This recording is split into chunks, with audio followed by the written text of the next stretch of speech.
చెప్పండి, ఎలా పరిశుద్ధపరచబడ్డారు? మీరందరూ ఎలా పరిశుద్ధపరచబడ్డారు?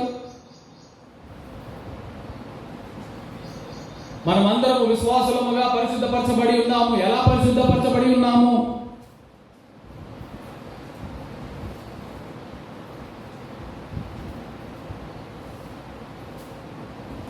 దేవుని ఆత్మను పొందుకున్నామా?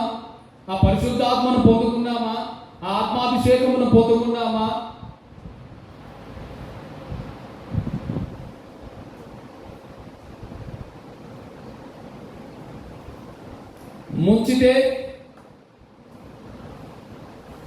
ముంచితే పరిశుద్ధపరచబడతామా?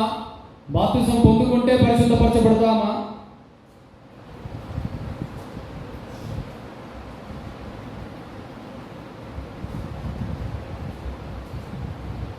హల్లెలూయా. మనము బాప్తిసం పొందితే పరిశుద్ధపరచబడతామా? ఎలా పరిశుద్ధపరచబడుతున్నాము? ఎలా పరిశుద్ధపరచబడి ఉన్నాము? ఆ పరిశుద్ధత మనకు ఎక్కడి నుంచి వచ్చింది?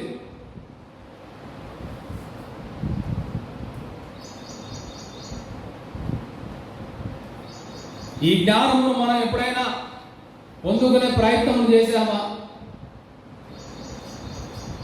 ప్రభువా, నేను పరిశుద్ధునిగా తీర్చబడి ఉన్నాను.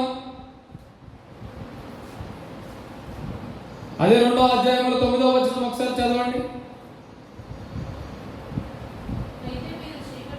ఆశ్చర్యకరమైన తన వెలుగులోనికి మిమ్మల్ని పిలిచిన వారి గుణాతిశయములను ప్రచురము చేయ నిమిత్తము ఏర్పరచబడిన వంశమును, రాజులైన యాజక సమూహమును, పరిశుద్ధ జనమును, దేవునికి సొత్తైన ప్రజలై ఉన్నారు. ఒకప్పుడు ప్రజగా పరిశుద్ధ జనముగా తీర్చబడి ఉన్నాం. ఎలా పరిశుద్ధ జనముగా తీర్చబడి ఉన్నాం?